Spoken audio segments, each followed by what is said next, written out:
है। ये coin is tossed,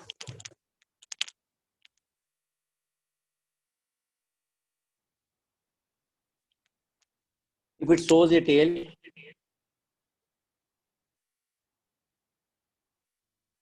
ये tail आती है, withdraw a ball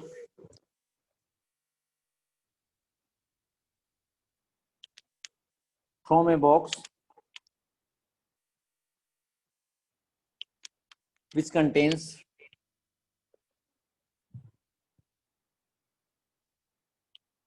two red and three black balls. If it shows head, we throw a dice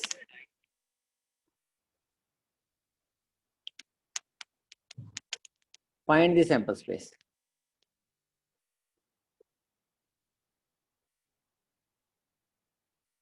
ठीक है, देखिए मैं एक्सपेरिमेंट लिख रहा हूं, ये यहां देख लीजिए, समझ जाओगे आप। वो कह रहा है कि आपने एक कॉइन को टॉस किया, यदि हेड आता है तो एक बॉक्स में से, सॉरी हेड आता है तो क्या करते हैं, डाइस को थ्रो करते हैं। डाइस थ्रो किया तो 1 आ सकता है, 2 आ सकता है, 3 4 5 6।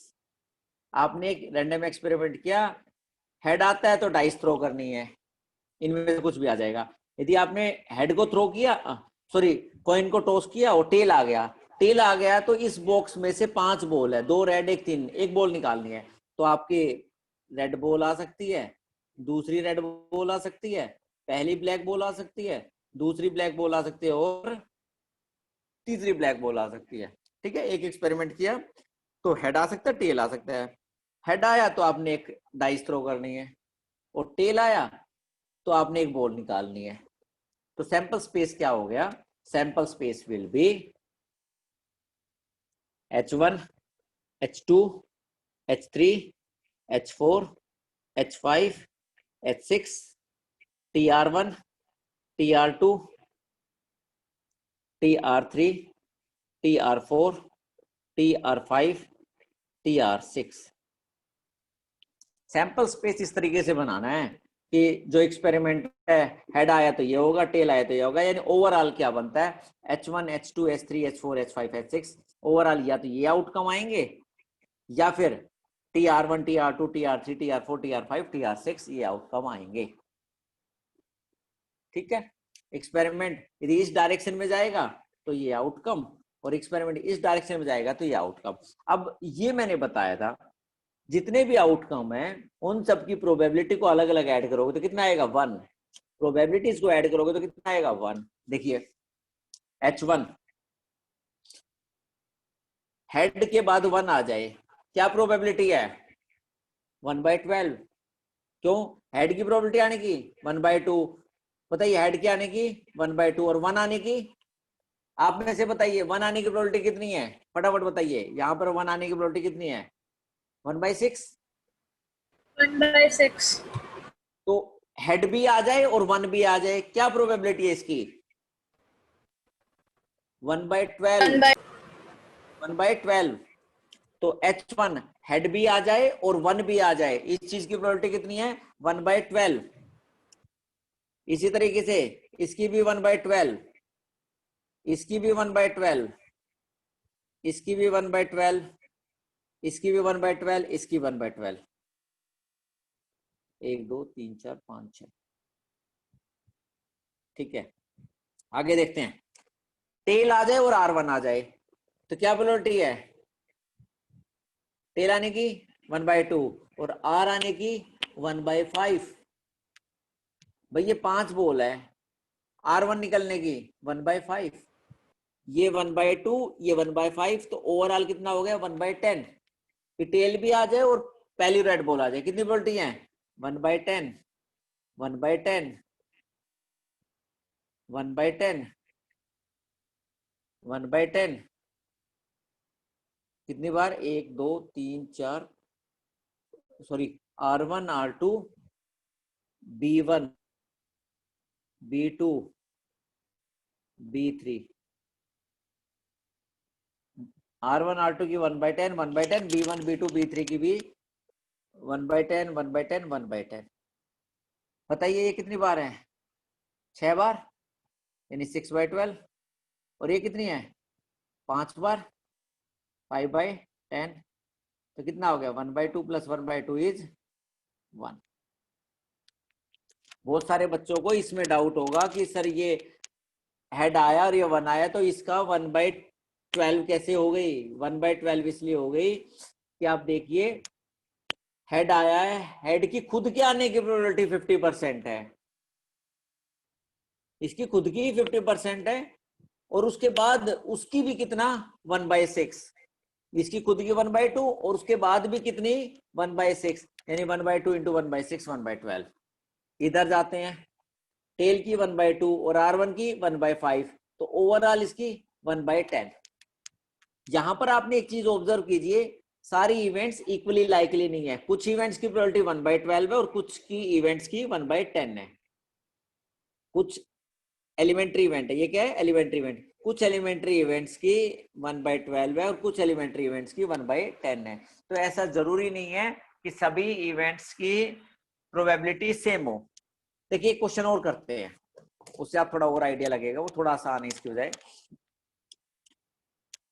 एक कॉइन को उछालते हैं, लास्ट ईयर आपने क्या होगा, एक कॉइन इज टॉस्ड रिपीटेडली, बार बार उछालते हैं, until a head comes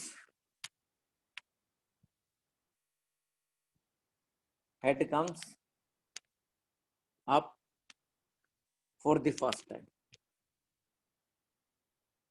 एक कॉइन को तब तक उछालते रहते हैं जब तक हेड ना आ जाए। सैंपल स्पेस बताइए, सैंपल स्पेस बताइए, find sample space.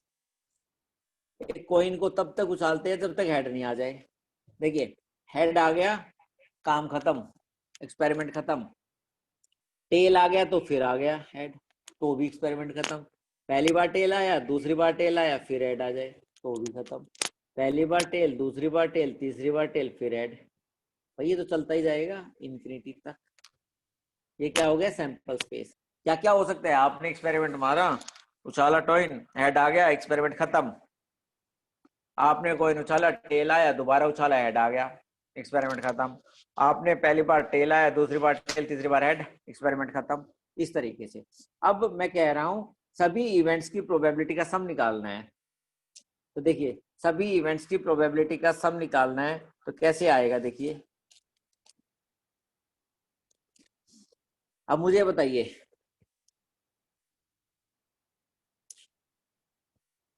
Probability of all elementary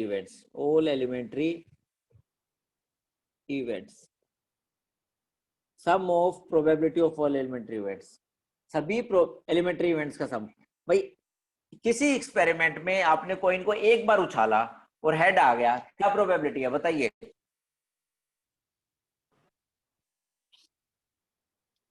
बताइए। 1/2। Very good, 1/2। कितनी बार उछालना पड़ा इसके लिए? 2 बार। किसी कॉइन को 2 बार उछाला, पहली बार टेल आए, दूसरी बार हेड आए, क्या प्रोबेबिलिटी है?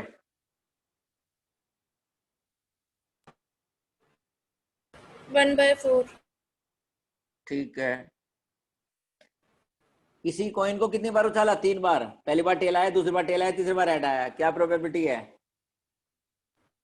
1/8। इसी तरीके से ये इन्फिनिटी तक चलता गया। ये क्या है? जीपी।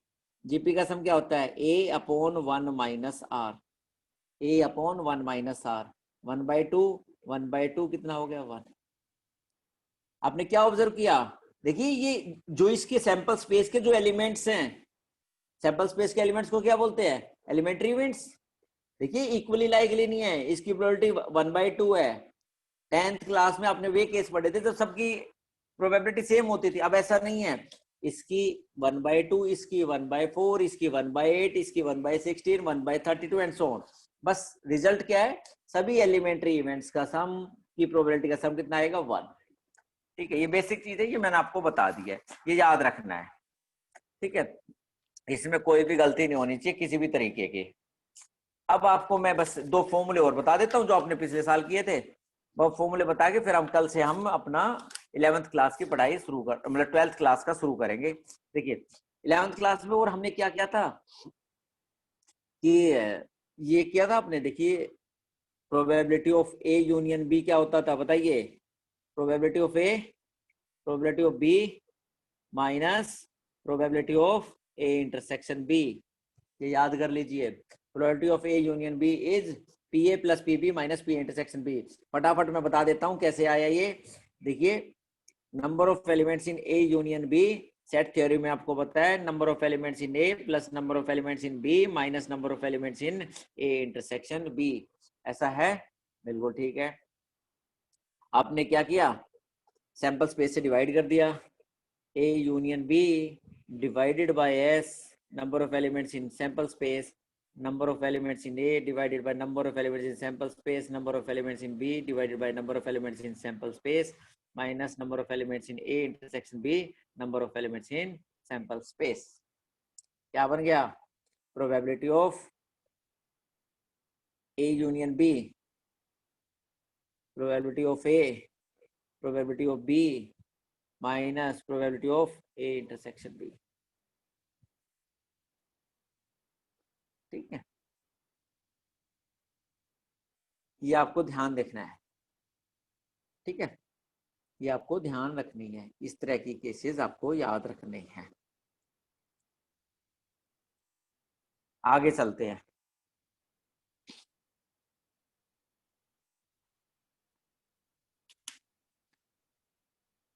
आपका दूसरा ये भी आ सकता है, 3 केस वाला भी आप आराम से कर सकते हैं, यूनियन बी यूनियन सी, इसमें कुछ बताने की जरूरत नहीं है, बस आप याद कर लीजिए P A plus P B plus P C minus P A intersection B minus P B intersection C minus P C intersection A plus P of A intersection B intersection सी।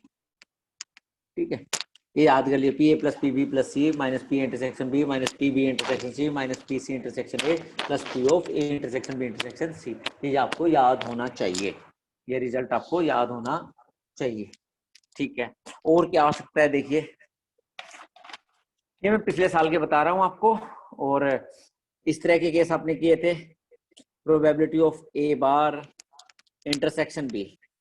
यदि वेन डायग्राम से देखोगे तो बहुत आसानी से समझ जाओगे ये क्या चीज है, ए बार इंटरसेक्शन बी का मतलब है बी माइनस ए, ये ए है ये बी है, ए बार इंटरसेक्शन का मतलब है जो ए में नहीं है और बी में है, ए बार इंटरसेक्शन बी का मतलब है जो ए में नहीं है और बी में है, ये इसकी प्रोबेबिलिटी निकालनी है, सीधा सा दिख रहा है, ये क्या है, बी की प्रोबेबिलिटी में से ए इंटरसेक्शन बी की प्रोबेबिलिटी निकाल दो, सीधा सा दिख रहा है, कोई भी मुश्किल काम नहीं है। देखना भी चाहो तो देखिए आप, number of elements in A bar intersection B किसके बराबर है, number of elements in B minus number of elements in A intersection B, S से डिवाइड कर दो, यही आ जाएगा ऊपर। तो याद कर लो, A bar intersection B is P B minus P A intersection B. अगला इसी में यदि ए इंटरसेक्शन बी बार हो तो आसान सी बात है P A minus P A intersection B. ठीक है, नेक्स्ट